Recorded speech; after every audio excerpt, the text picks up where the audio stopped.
Hello friends, welcome to our YouTube channel. In this video lecture, we are going to start with our new chapter Festivals of North East India.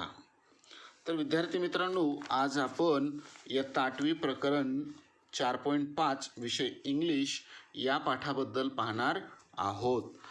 तर विद्यार्थी मित्रांनो, north east India म्हणजे आपल्या भारताच्या ईशान्येकडील भाग. तर यामध्ये एकूण 7 स्टेट्स आहेत. किती? 7 स्टेट. तर 7 राज्यांमध्ये कुठल्या कुठल्या प्रकारचे सण उत्सव सेलिब्रेट केले जातात, साजरे केले जातात, हे आपण या पाठामधून पाहणार आहोत. आता 7 स्टेट जे आहेत, 7 राज्य जे आहेत ईशान्य भारतातले, तर त्यामध्ये मुख्य करून आसाम, अरुणाचल प्रदेश, नंतर मेघालय, नागालँड, नंतर सिक्कीम, मणिपूर, तर हे राज्य येतात. तर चला तर मग बघूया आपण कसे सेलिब्रेट करतात या ठिकाणचे लोक. Let's begin. Page number 98, festivals of north east India. बघा आता पुस्तकमध्ये, read about how different festivals are celebrated in the north eastern states of India. Read about म्हणजे आपण वाचन करूया. हाऊ म्हणजे कसे, डिफरंट म्हणजे वेगवेगळे, फेस्टिवल्स म्हणजे सण उत्सव, आर सेलिब्रेटेड म्हणजे साजरे केले जातात in the north eastern states of India. तर भारताच्या ईशान्येकडील भागामध्ये, ईशान्येकडील राज्यांमध्ये कोणते सण साजरे केले जातात, तर त्याबद्दलची माहिती आपण घेऊया. मग चला, second paragraph. The north east region of India consisting of 7 states is a place of diverse culture.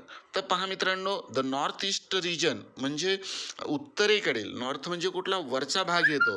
North east region म्हणजे प्रदेश ऑफ इंडिया, भारताचा उत्तरेकडील जो भाग आहे, उत्तरेकडील जो भूप्रदेश आहे, त्यामध्ये कन्सिस्टिंग ऑफ 7 स्टेट. पहिले सांगितलं की या उत्तर भारतामध्ये किंवा ईशान्य भारतामध्ये 7 राज्यांचा समावेश आहे. कन्सिस्टिंग म्हणजे समावेश, ऑफ 7 स्टेट म्हणजे 7 राज्य. Is a place of diverse culture. तर या ठिकाणचं जे कल्चर आहे, कल्चर म्हणजे संस्कृती, तर ही विविधता आहे. डायव्हर्स म्हणजे काय, भिन्न भिन्न, निरनिराळ्या, वेगवेगळ्या प्रकारचं संस्कृती आपल्याला या ठिकाणी पाहायला मिळते. The different communities and tribes celebrate their unique festivals with a great enthusiasm and joy. मग ह्या 7 राज्यांमध्ये जे काही राहणारे कम्युनिटीज अँड ट्राईब्स आहेत, कम्युनिटीज म्हणजे जाती आणि ट्राईब्स म्हणजे जमाती, तर त्या ठिकाणचे जाती आणि जमातीचे जे लोक आहेत वेगवेगळ्या, तर ते सेलिब्रेट साजरा करतात देअर युनिक म्हणजे अनोखे, अविलक्षण, जे सगळ्यांपेक्षा वेगळं आहे. युनिक फेस्टिवल म्हणजे अनोखे सण साजरा करतात, आणि ते पण कसे, विथ ग्रेट इन्थुझियाझम. इन्थुझियाझम म्हणजे उत्साहामध्ये, आणि ग्रेट म्हणजे महान, खूप उत्साहामध्ये, अँड जॉय आनंदामध्ये हे लोक आपले सण उत्सव साजरे करतात. जसं आपण काय करतो, आपल्याकडे दिवाळी असेल, गणपती बाप्पा असतील, होळी असेल, आपण एकदम आनंदाने साजरा करतो, तसं या नैऋत्य ईशान्य भारतातील लोकसुद्धा काय करतात, त्यांचे सण अतिशय आनंदाने साजरा करतात. Many of their festivals are based on agriculture and no celebration is complete without the traditional music and dance. बघा मित्रांनो, मेनी ऑफ देअर फेस्टिवल, या ईशान्य भारतामध्ये जेवढे काही सण ते लोक साजरा करतात, तर हे सगळे सण हे ॲग्रिकल्चर म्हणजे शेतीवर आधारित आहेत. म्हणजे प्रत्येक सणामागं शेती हा विषय आहे.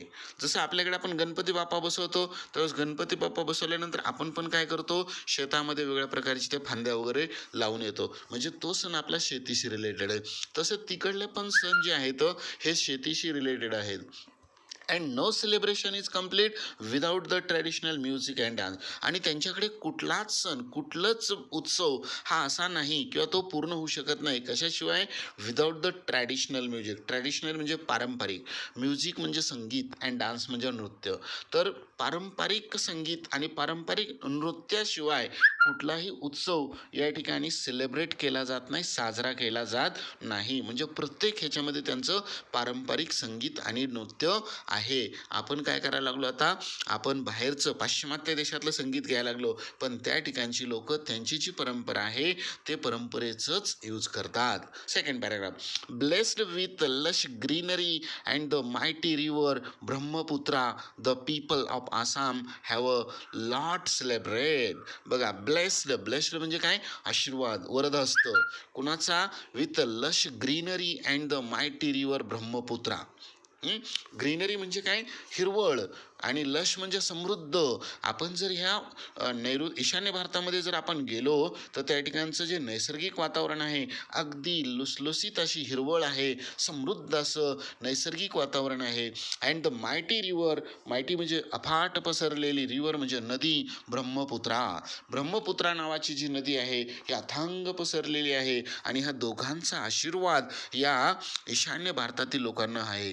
द पीपल ऑफ आसाम, कुठल्या लोकांना, पीपल ऑफ आसाम, आसाम या राज्यातल्या लोकांवरती. आणि have a lot to celebrate, आणि त्यांच्याकडं खूप काही सेलिब्रेट करण्यासारखं आहे. लॉट टू म्हणजे खूप, भरपूर, सेलिब्रेट म्हणजे साजरा करणे. आपल्याकडे जसे वेगवेगळे उत्सव आहेत तसे आसाममध्ये सुद्धा वेगवेगळे उत्सव तिथं लोक ते सेलिब्रेट करत असतात. Next line, so Bihu is the chief festival of this state. तर आसाममध्ये बिहू नावाचा, BIHU, बिहू हा मुख्य सण आहे. जसं आपल्याकडे दिवाळी किंवा गणपती हे जसे मुख्य सण आहेत तसे आसाममध्ये बिहू नावाचा सण, उत्सव हा मुख्य आहे तिथला आसाममध्ये. It is celebrated by people, तो लोकांकडून साजरा केला जातो, ऑफ ऑल रिलिजियस, सर्व धर्माच्या, आहे की नाही. आपण दिवाळी पण काय करतो, हिंदूतले सगळ्या जाती धर्माचे लोक सेलिब्रेट करतात.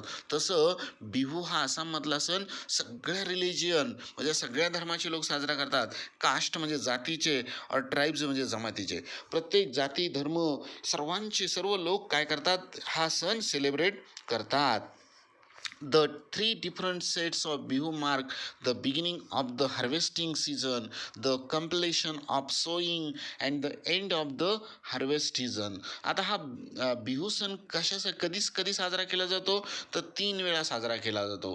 The 3 different sets of Bihu, 3 वेगवेगळ्या वेळेस हा सण साजरा केला जातो. आता 3 कधी, तर एक बघा, बिगिनिंग ऑफ द हार्वेस्टिंग म्हणजे जे आपण शेती करत आहोत त्या शेताची जी पेरणीस होती किंवा मशागत, आपण शेतातील कामाला सुरुवात करतो, तर त्या सुरुवातीला म्हणजे जेव्हा सुगीच्या हंगामाची सुरुवात होते तेव्हा हा बिहू सण साजरा केला जातो. नंतर सेकंड कधी, तर बघा सेकंड कधी म्हटलंय, कम्प्लेशन ऑफ सोईंग म्हणजे पेरणी झाल्यानंतर, शेतामध्ये पेरणी पूर्ण झाली की त्यानंतर हा सण साजरा केला जातो. And the end of the harvest season, आणि शेवटचा जो आहे तो सुगीचा हंगाम संपताना, हार्वेस्ट सीझन एंड होताना. हार्वेस्ट म्हणजेच काय, सुगीचा सण सीझन काय होताना, संपताना हा सण साजरा केला जातो. म्हणजे आसाममध्ये 3 वेळा हा बिहू सण साजरा केला जातो. एक सुगी सुरुवात होण्यापूर्वी, सुरू होताना, दुसरं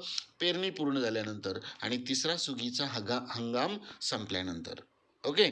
third para, the Bihu dance is a joyous one performed by both young men and women and is noted for its brisk step and hand movement. पहा मित्रांनो, आता हा बिहू सण कसा साजरा केला जातो, जॉयस म्हणजे खूप आनंदाने साजरा केला जातो. वन परफॉर्म म्हणजे काय, सादरीकरण केलं जातं, मस्त एकदम आनंदामध्ये, उत्साहामध्ये तो साजरा केला जातो. कुणाकडून, बाय बोथ म्हणजे दोघांकडून, young men and women. Young main म्हणजे माणसे, पुरुष, अँड वुमेन म्हणजे स्त्रिया. म्हणजे त्या आसाममधल्या सर्व जाती धर्माचे तरुण पुरुष आणि स्त्रिया एकत्र येतात आणि हा सण साजरा करतात. And is noted for its, आणि खास त्याची ओळख काय आहे, तर ब्रिस्क स्टेप म्हणजे चपळ पावलं. तर पावलांचा हा डान्स आहे.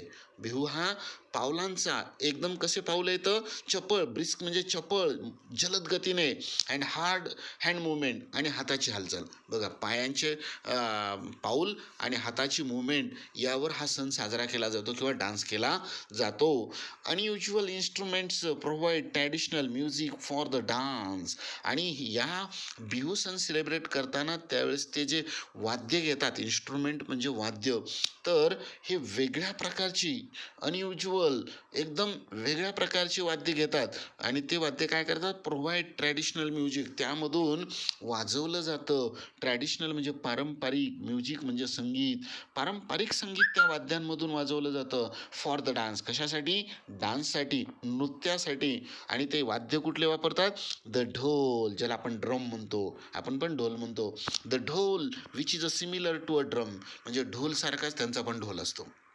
नंतर सेकंड, द पेपा. पेपा काय आहे, हे वाइंड इन्स्ट्रुमेंट, म्हणजे हवा फुकायचं यंत्र, सॉरी हवा फुकायचं ते इन्स्ट्रुमेंट आहे, ते वाद्य आहे.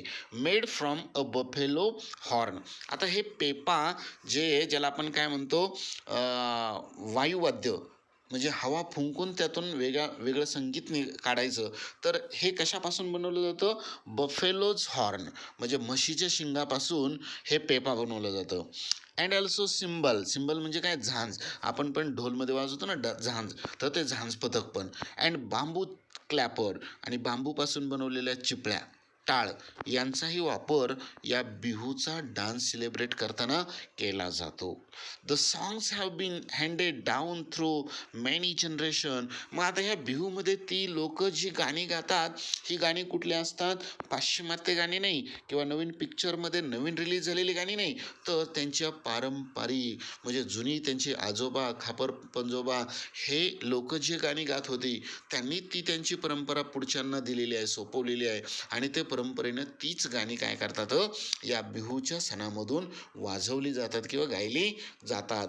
थ्रू मेनी जनरेशन म्हणजे अनेक पिढ्या, अनेक मागच्या पिढ्यांकडून पुढच्या पिढ्यांकडून त्याच्या पुढच्या पिढ्याला. आपल्याकडे सुद्धा बघा, गणपतीमध्ये काय केलं जातं, वेगवेगळ्या प्रकारची गाणी गायली जातात. किंवा भोंडला आपण सण साजरा करतो, हा भोंडला सण साजरा करताना सुद्धा आपल्या बायका काय करतात, जुन्या पद्धतीची गाणी. आता ते कुठून शिकले, त्यांच्या आयांकडून. त्यांच्या आया कुठून शिकल्या, त्यांच्या आयांकडून. म्हणजे काय झालं, ही जी गाणी आहेत ती हँडेड डाऊन, म्हणजे एका पिढीकडून दुसऱ्या पिढीला ती बहाल केली जातात.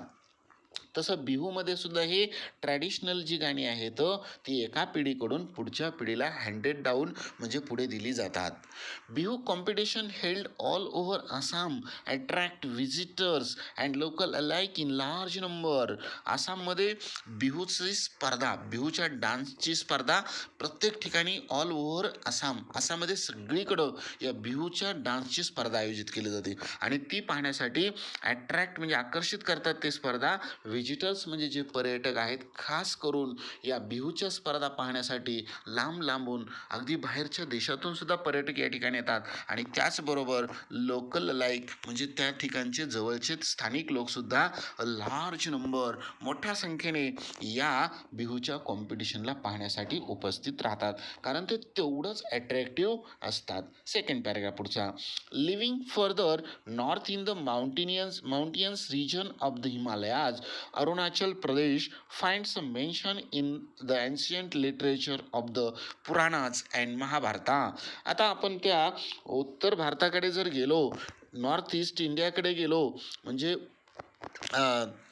त्या ठिकाणी आपण जर बघितलं तर हिमालय पर्वताच्या रांगा आहेत.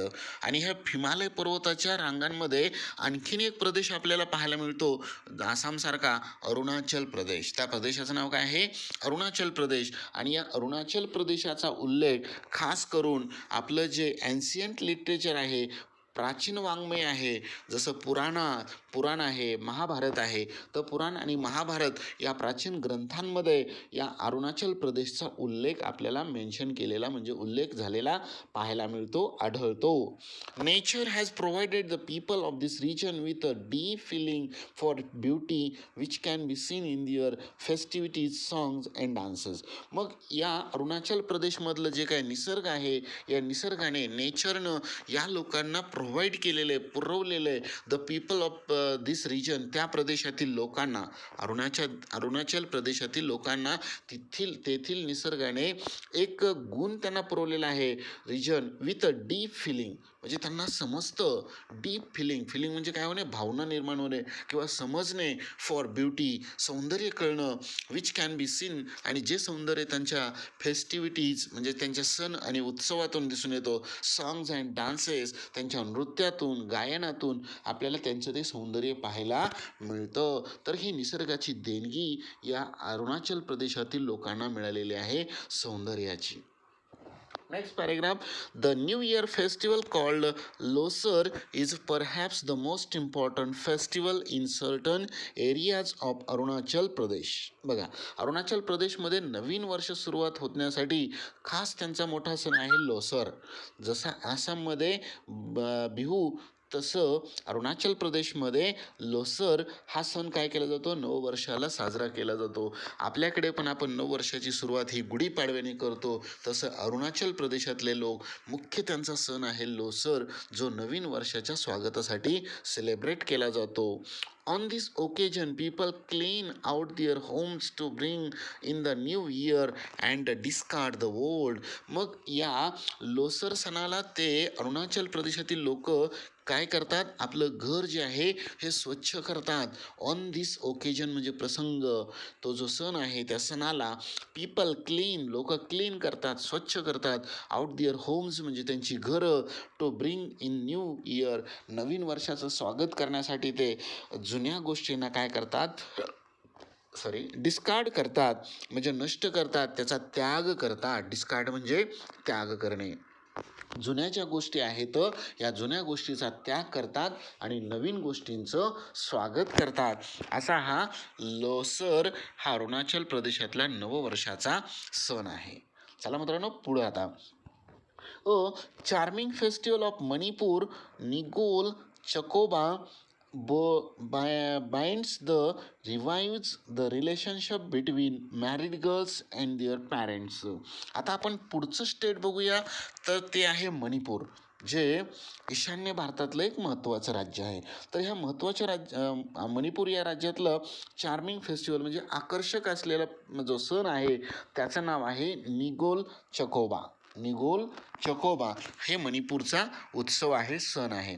आणि या सणामध्ये काय केलं जातं, बाइंड्स म्हणजे बांधून ठेवलं जातं, घट्ट बांधून ठेवलं जातं. अँड रिव्हर्स म्हणजे नवचैतन्य निर्माण केलं जातं. The relationship between the married girls and there parents, म्हणजे लग्न झालेल्या ज्या मुली आहेत आणि त्यांचे पॅरेंट्स आहेत, या दोघांमधलं नातं जे आहे हे रिलेशन ते काय करतात, या सणाने घट्ट करतात. आपल्याकडे सुद्धा गणपतीचा सण असेल, पंचमीचा सण असेल, तर या दिवशी माहेरवाशीन पोरी काय करतात, सासरहून माहेरी येतात आणि तो सण आपल्या आईवडिलांसोबत, पॅरेंट्ससोबत सेलिब्रेट करतात. म्हणजे त्या ठिकाणी काय केलं जातं, त्या सणांमधून त्या मुलीचं लग्न होऊन सासरी गेलेल्या मुलीचं आणि आपल्या आईवडिलांचं जे नातं आहे, जे प्रेमसंबंध आहेत, हे घट्ट करण्याचं काम हे सण उत्सव करतात. तसं या मणिपूरमध्ये हा जो निगोल चकोबा नावाचा सण आहे, तो या लग्न झालेल्या मुली आणि त्यांचे पॅरेंट यांच्यातलं नातं काय करतात, घट्ट आणि नवचैतन्य देणारं उत्साहित करतात. The women and their children are given sumptuous feast and gift. मग ह्या सणामध्ये काय केलं जातं, वुमेन अँड देअर चिल्ड्रन, बायका, स्त्रिया आणि त्यांची मुलं are given a sumptuous feast and gift. तर त्यांना काय केलं जातं, असं मिष्टान्न दिलं जातं. समटान्न म्हणजे काय, एकदम भोजन दिलं जातं. मिष्टान्न म्हणजे गोड अन्न दिलं जातं आणि गिफ्ट म्हणजे त्यांना बक्षीससुद्धा दिले जातात.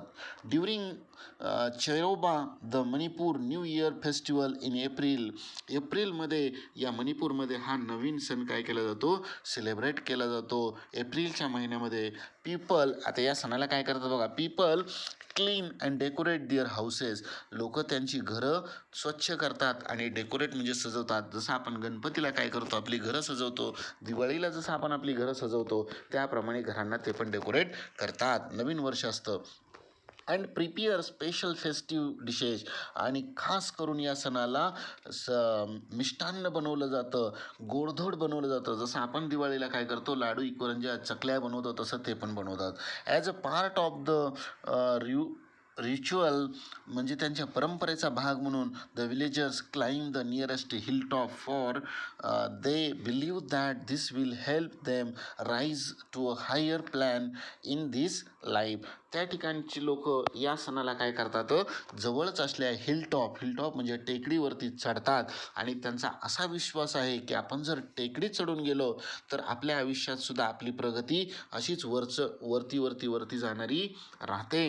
म्हणून लोक या सणाला काय करतात, जवळच असलेल्या टेकडीवरती चढून जातात आणि त्यामुळं त्यांचा एक समज असतो की आपली प्रगती सुद्धा अशीच वरती मणिपूरची लोक आपल्या परंपरेचा भाग म्हणून गावकरी काय करतात, जवळच्या डोंगरावर चढून जातात. कारण तेथे असा समज आहे की असे केल्याने आपल्या आयुष्यामध्ये प्रगतीच्या दिशेने जाण्यास मदत होते, म्हणजे आपली प्रगती या ठिकाणी होत राहते असा त्यांचा समज आहे. म्हणून ते जवळच्या टेकडीवर काय करतात, वरती चढून जातात. तर विद्यार्थी मित्रांनो, आपण या ठिकाणी पान नंबर 99चा पहिला पॅरेग्राफ इथपर्यंत या व्हिडिओमध्ये पाहिला आहे. तर काय व्हिडिओमध्ये जर तुम्हाला प्रॉब्लेम असतील, काही समजला नसेल पार्ट, कुठल्या शब्दाचा अर्थ कळत नसेल तर तो कृपया तुम्ही कमेंटमध्ये मला कमेंट पाठवा आणि कृपया व्हिडिओ संपूर्ण बघा. त्याच्याशिवाय कळणार नाही आपल्या भारतामध्ये विविध प्रकारची संस्कृती कशी आहे ती. राहिलेले 2-3 स्टेटचा भाग आहे तो आपण पुढच्या व्हिडिओमध्ये बघू. हा व्हिडिओ आवडला असेल तर लाईक करायला विसरू नका, चॅनलला सबस्क्राईब करायला विसरू नका. धन्यवाद.